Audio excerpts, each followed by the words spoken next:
आज का हमारा टॉपिक है रेनेसांस। इसमें से दो तरीके से क्वेश्चन आते हैं, एक तो इसके चीफ कैरेक्टरिस्टिक्स और दूसरा क्वेश्चन होता है उसके इंग्लिश लिटरेचर पर क्या असर हुई और उसके चीफ इन्फ्लुएंसेस क्या थे, मेजर इन्फ्लुएंसेस क्या थे जिसकी वजह से रेनेसांस पॉसिबल हुआ। जिस तरीके से आपके एग्ज़ाम में मांगा उस तरीके से आपको लिखना है। इंट्रोडक्शन में लिखेंगे कि कॉमनली जो 16th सेंचुरी है उसे हम एज ऑफ रेनेसांस मानते हैं, लेकिन फिर भी 1578 और 1625 के बीच के जो साल हैं उसे पर्टिकुलरली हम इंग्लिश रेनेसांस के ईयर्स बोलते हैं। उसके अलावा ऐसा डिस्क्राइब किया गया है कि जो डार्क एजेस थी उसमें से निकल कर रेनेसांस की वजह से मॉडर्न वर्ल्ड का जन्म हुआ और एक नई दुनिया और एक नए इंसान की खोज हुई। अब दूसरा पॉइंट ये है कि ये जो रेनेसांस है इसका मतलब क्या है। तो दोस्तों लैटिन लैंग्वेज में एक वर्ड है रेनेसेंडिया जिसका मतलब होता है बर्थ और रीबर्थ, मतलब कि जन्म या फिर पुनर्जन्म। और ये जो टर्म है वो टोटल दो वर्ड से मिलकर बना हुआ है। पहला है री मतलब कि अगेन एंड दूसरा है नेसांस मतलब कि बर्थ, मतलब कि फिर से जन्म, अगेन बर्थ। और ये जो वर्ड है, ये शब्द है, उसको सबसे पहले 14वीं सदी में इटालियन स्कॉलर्स के द्वारा यूज़ किया गया था। किस लिए किया गया था? तो पुनः खोज हुई थी ancient Roman and Greek culture की, उसके लिए किया गया था।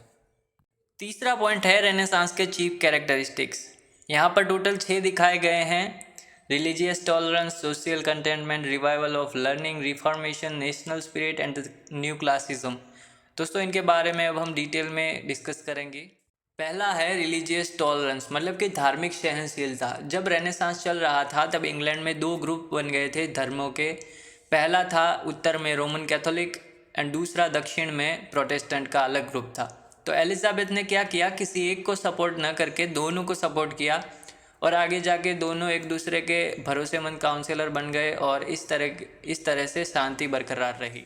दूसरा है सोशल कंटेंटमेंट, मतलब कि जब रेनेसांस चल रहा था तब इंग्लैंड का व्यापार भी बहुत बढ़ गया था और इसकी वजह से इंग्लैंड दिन ब दिन अमीर होता जा रहा था।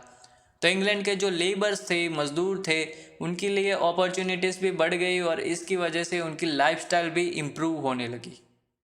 तीसरा है रिवाइवल ऑफ लर्निंग। जो इटली के स्कॉलर्स थे उन्होंने इंग्लैंड में बहुत सारे ग्रीक एंड लैटिन वर्क्स की बुक्स लाई थी उस टाइम पे। एंड जो ऑक्सफोर्ड एंड कैम्ब्रिज के स्टूडेंट्स थे, यंग स्टूडेंट्स, उन्होंने उन सारी बुक्स को पढ़ा। चौथा है रिफॉर्मेशन। जो हेनरी एट थे उनके टाइम पर रिफॉर्मेशन शुरू हुआ था। रिफॉर्म का मतलब होता है किसी चीज़ को फिर से बनाना। उस टाइम पर जो लिटरेचर लिखा गया था उसकी वजह से सोशल एंड पॉलिटिकल मुद्दों का रिफॉर्मेशन हुआ था। पांचवा है नेशनल स्पिरिट। दोस्तों एलिजाबेथन इंग्लैंड का सोल कैरेक्टरिस्टिक माना जाता है। एलिजाबेथन इंग्लैंड की आत्मा माना जाता है इसको।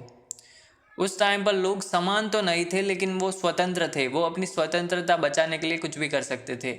इवन अलग अलग समाज के लोग भी एक साथ आकर देश के अंदर और बाहर अपनी स्वतंत्रता को बचाने के लिए तैयार थे, उसे डिफेंड करने के लिए तैयार थे। सिक्स्थ है द न्यू क्लासिज्म। जो रेनेसांस की स्पिरिट थी उसकी वजह से लोगों ने ग्रीक लैंग्वेज को भी पढ़ना शुरू किया और उसकी वजह से एक चमकती हुई रोशनी उन जगहों पर भी पहुंची, उन अंधेरी जगहों पर भी पहुंची जहां पर उसकी ज़रूरत थी। इसकी वजह से दोस्तों जो लोग, पुराने लोगों की इंग्लिश के लिए रूडनेस थी, जो रूड पीपल थे, उनकी सोच में भी बदलाव आया। अब हम समझेंगे major influences responsible for renaissance, मतलब कि मेजर रीजंस क्या थे रेनेसांस होने के। यहाँ पर टोटल 3 दिए हुए हैं, तीनों को हम बारी बारी समझेंगे। पहला है ह्यूमनिज्म। दोस्तों ये दी मोस्ट इम्पॉर्टेंट फैक्टर है जो कि रिस्पॉन्सिबल था रेनेसांस के लिए। ह्यूमनिज्म का अगर हम सिंपल ट्रांसलेशन देखें तो उसका मतलब होता है मानवतावाद, लेकिन लिटरेचर में उसका थोड़ा डिफरेंट मीनिंग होता है। लिटरेचर में जो इटालियन स्कॉलर्स थे उन्होंने इसे यूज़ किया था। इसका मतलब होता है the revival of interest in the classical literature of Greece and Rome. Revival of interest का मतलब होता है कि फिर से इच्छा होनी, फिर से इच्छा का जन्म होना। किस चीज़ में? तो जो क्लासिकल लिटरेचर थी ग्रीस एंड रोम की, उसमें। दूसरा है the Copernican system of astronomy. Nicolaus Copernicus दुनिया के सबसे पहले साइंटिस्ट थे जिन्होंने ये प्रूव किया था कि जो पृथ्वी है वो सूर्य के इर्द गिर्द घूमती है। इसके अलावा गैलीलियो एंड केपलर ने भी बहुत सारे प्लैनेट्स की खोज की और इस वजह से जो यूरोपियन लोग थे उनके क्रिएशन का दृष्टिकोण पूरा बदल गया। उसकी झांकी अगर हम देखने जाए तो जॉन ड्राइडन की पोइट्री में भी दिखेगी, और बेकन ने भी जो ये एक्सपेरिमेंट, साइंटिफिक एक्सपेरिमेंट हुए थे, उन्हें बहुत ही एंकरेज किया है अपने एसेस में। तीसरा है इन्वेंशन ऑफ प्रिंटिंग प्रेस। 1445 में गुटेनबर्ग्स प्रिंटिंग मेथड की वजह से बुक बनाने की जो प्रोसेस है वो इजी, तेज़ और ज़्यादा सस्ती हो गई, जिसकी वजह से जो मिडिल क्लास लोग थे वो भी बुक खरीदने लगे क्योंकि वो सस्ती मिल रही थी। और ये भी एक मेजर इन्फ्लुएंस है, रीज़न है जिसकी वजह से रेनेसांस हुआ। नया पॉइंट आएगा impact of renaissance on English literature, मतलब कि रेनेसांस की इंग्लिश लिटरेचर पर क्या असर हुई। उसमें सबसे पहले हम समझेंगे पॉपुलैरिटी ऑफ पोइट्री। जो एडवर्ड आल्बर्ट थे उनके मुताबिक उस टाइम पर ड्रामा ज़्यादा लिखे जाते थे और पोइट्री कम लिखी जाती थी, लेकिन फिर भी पोइट्री ज़्यादा पॉपुलर थी। एडमंड स्पेंसर जो कि कवियों के कवि माने जाते हैं, उन्होंने फेरी क्वीन लिखी, सीफर्ड्स कैलेंडर लिखी, और उसके अलावा बहुत सारे हिम्स भी लिखे। हिम्स का मतलब होता है दोस्तों भजन। सर फिलिप सिडनी थे, उन्होंने पोइट्री पर क्रिटिसिज्म की एक बुक लिखी जिसका नाम था एन एपोलॉजी ऑफ पोइट्री। इसके अलावा सिडनी ने 108 सोनेट्स का एक कलेक्शन भी लिखा है, एंड एस्ट्रोफेल एंड स्टीला नाम के उनके 2 और भी वर्क थे। पोइट्री के अलावा प्रोज का भी बहुत डेवलपमेंट हुआ था। रॉबर्ट ग्रीन जो थे उन्होंने एपिस्टोलरी नॉवेल लिखी थी, life and death of neo brown. Thomas Lodge ने भी रोजलिन नाम की नॉवेल लिखी थी। उसके अलावा थॉमस नेस ने भी पिक्चर्स की नॉवेल लिखी थी, द अनफॉर्चुनेट ट्रैवलर। और थॉमस डेकर जो थे उन्होंने भी सेम पैटर्न में नॉवेल लिखी थी जिसका नाम था the girl home back. Poetry और प्रोज के अलावा बहुत सारे ड्रामास भी लिखे गए हैं।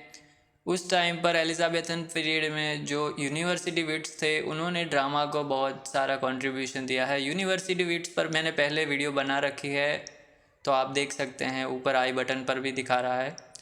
दोस्तों जो क्रिस्टोफर मार्लो थे उन्हें मॉर्निंग स्टार कहा गया है उस एज का। उन्होंने टेम्बुलिन द ग्रेट, द ज्यू ऑफ माल्टा और डॉक्टर फॉस्टर जैसे बहुत ही ग्रेट वर्क्स लिखे हैं। उसके अलावा बेन जॉनसन भी थे, उस टाइम पर बहुत ही इम्पोर्टेंट प्ले राइट थे। उन्होंने लिखी थी every man out of his humour, उनकी सबसे बेस्ट वर्क थी। और शेक्सपियर को कैसे कोई भूल सकता है, वो तो उस टाइम पर सबसे जीनियस थे ड्रामास लिखने में।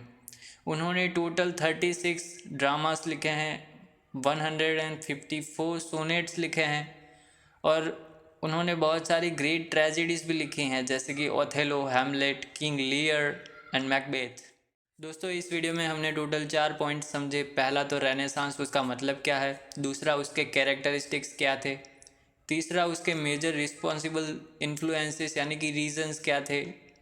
और चौथा उसकी इंग्लिश लिटरेचर पर क्या असर हुई।